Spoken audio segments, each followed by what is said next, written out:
সন্ধ্যার পর থেকেই ভাবতেছিলাম আজকে রাতের জন্য কি রান্না করব, কোনো কিছু ভেবে পাচ্ছিলাম না। অনেকদিন ধরে বাসায় মাছ মাংসের বাজার করা হচ্ছিল না। আপনাদের ভাইয়াকে বলছি দিন পরে যাও, যে যা যা লাগবে সবকিছু কিনে নিয়ে এসো। তো ফ্রিজ খুলে দেখতেছিলাম যে কি আছে, কি রান্না করা যায়। মাঝে কিছু মাছ মাংস আনা হয়েছিল টুকটাক, ওইগুলোই আছে কিছুটা পরিমাণে। তো মাংস তো আসলে সবসময় খেতে ইচ্ছা করে না, আর পোল্ট্রি মুরগির মাংস রান্না করলেও আপনাদের ভাইয়া খাবে না। গরুর মাংস আছে তো ওইটা রান্না করবো না, ওইটা মঙ্গলবার দিন রান্না করে দেবো, যেহেতু ওই দিন বাসায় থাকে। দেখা যায় বাসায় যেদিনকে থাকে ওই দিন ভালো কিছু রান্না করে দিলে তৃপ্তি সহকারে খেতে পারে। এই দিনগুলোতে রান্না করলে আসলে ওইভাবে তৃপ্তি সহকারে খেতে পারে না, যার কারণে আজকে রান্না করব না। আর ফ্রিজটা অনেকটা সময় খুঁজে এক পোলটা হচ্ছে অনেকদিন আগের এনে রাখা পোয়া মাছ ছিল, সেটাই বের করে নিছে। আপনাদের ভাইয়াকে হচ্ছে টমেটো দিয়ে ভুনা করে দেবো। আর একটা কবুতর ছিল, খালামণি যে 3টা কবুতর দিছিল অনেকদিন আগে, তো 2টা খাওয়া হয়েছে আর একটা রয়ে গেছিল। তো অনেকদিনই আর কি রান্না করা হয় না, ভাবলাম তাহলে আজকে বের করে রান্না করে ফেলি। ইদারিং রাত্রে আমি হচ্ছে একটু ভাত খাচ্ছি। সকালবেলা ঘুম থেকে উঠতে উঠতে তো দেরি হয়ে যায়, আর নাস্তাটা রেডি করতে করতে দেখা যায় অনেক পরিমাণে ক্ষুধা লেগে যায়। কারণে রাত্রে ঘুমানোর 3-4 ঘন্টা আগে হচ্ছে রাতের খাবারটা খেয়ে তারপরে হচ্ছে ঘুমাই। তো যাই হোক, এখানে কবুতরটা আমি একটু কেটে নিচ্ছিলাম, আর খালামণি এগুলো একদম কেটে বেছে পরিষ্কার করে আগুনে ছেঁকে তারপরে হচ্ছে পাঠাইছিল। আমার যাতে তেমন একটা কষ্ট না হয় পরিষ্কার করতে, যার কারণে একদম পুরো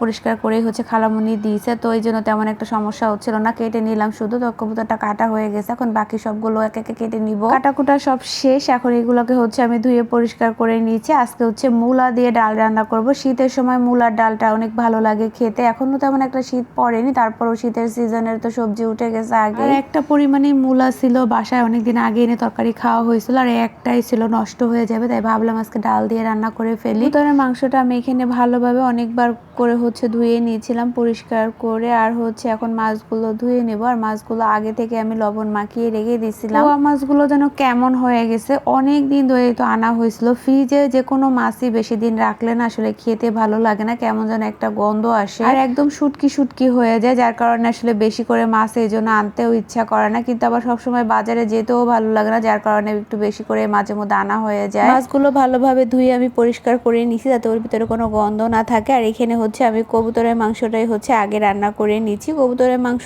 সেদ্ধ হতে এত সময় লাগে, অতক্ষণ সময় দেখা যায় গরুর মাংসও সেদ্ধ হয়ে যায়। এগুলা হচ্ছে বাচ্চা কবুতর, তাতেই এত সময় লাগে সেদ্ধ হতে, আর যদি বয়স্ক কবুতর হয় তাহলে যে কত সময় লাগবে আল্লাহই জানে।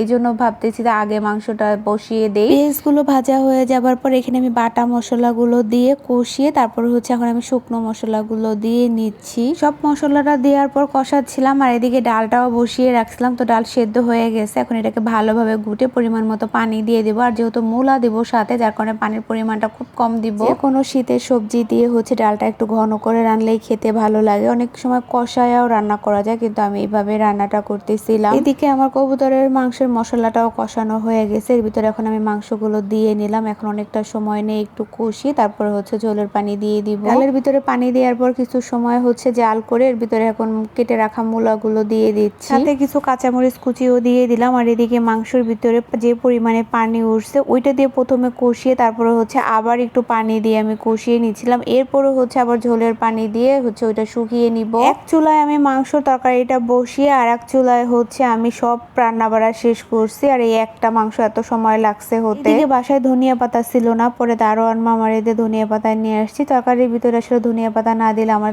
ভালোই লাগে না, যার কারণে হচ্ছে ধনিয়া পাতা সবসময় বাসায় এনে রেখে দেই। যদিও কখনো না থাকে তাহলে সাথে সাথে দারোয়ান মামারে দিয়ে হচ্ছে বাইরে থেকে কিনে নিয়ে আসি, অন্তত তাও আমার তরকারির ভিতরে ধনিয়া পাতা দিতেই হবে। এই তো কবুতরের মাংসটা কষানো হয়ে গেছে, এখন এর ভিতরে হচ্ছে আমি ঝোলের পানি দিয়ে দিব। এত সময় নিয়ে মাংসটা রান্না করতেছিলাম, খুব আফসোস হচ্ছিল যে মাংসটা কষিয়ে যদি প্রেসার কুকারের ভিতরে দিয়ে রান্না করে নিতাম তাহলে আমার এত গ্যাস নষ্ট হতো না। বাসায় তো আর লাইনের গ্যাস নেই, সিলিন্ডার গ্যাস। এই জিনিসটা বেশি সময় নিয়ে রান্না করতে হয়, ওইটা হচ্ছে আমি সবসময় প্রেসার কুকারে রান্না করি যাতে গ্যাসটা একটু সাশ্রয়ী হয়। তো যাই হোক, এদিকে আমার ডালটাও হয়ে গেছে, আমি বাগার দিয়ে নিচ্ছি। বেশি করে রসুন কুচি আর একটু জিরা দিয়ে বাগার দিলে সবজি ডালটা এইভাবে খেতেও ভালো লাগে এবং গ্রানটা অনেক সুন্দর আসে। ডাল রান্না করা শেষ, এখন এখানে মাছগুলো ভেজে নিচ্ছি। এত শখ করে মাছটা তরকারিটা রান্না করছে, আপনাদের ভাইয়া মাত্র 1 পিস মাছ খাইছে আর আমি 2 পিস। বাকি মাছগুলো সব আমার অন্য কাউকে দিয়ে দিতে হয়েছিল। দিন দুপুরে আসলে আমার এই মাছের তরকারি আর খেতে ইচ্ছা করছিল না, আর কবুতরের মাংস তরকারি ছিল, এই জন্য ভাবলাম তাহলে এটা ফেলে না দিয়ে কাউকে দিয়ে দেই, সে খেতে পারবে। পরবর্তীতে অন্য কাউকে দিয়ে দেওয়া হয়েছে। তো এখানে মাছগুলো ভেজে নেওয়ার পর যে মাছের মাছের তেলটা ছিল ওই তেলের ভিতরে পেঁয়াজটা ভেজে আমি এখানে বাটা মশলা শুকনো মশলা সব দিয়ে ভালোভাবে কষিয়ে নিছি। এরপরে পরিমাণ মতো ঝোলের পানি দিয়ে, আর এদিকে দেখেন আমার কবুতরের মাংসটা এখনো রান্না করা হচ্ছে। ঝোলের পরিমাণটা অনেকই দিছিলাম, তা না হলে এটা ভালোভাবে সেদ্ধ হবে না, যার কারণে চুলার আঁচটা মিডিয়াম রেখে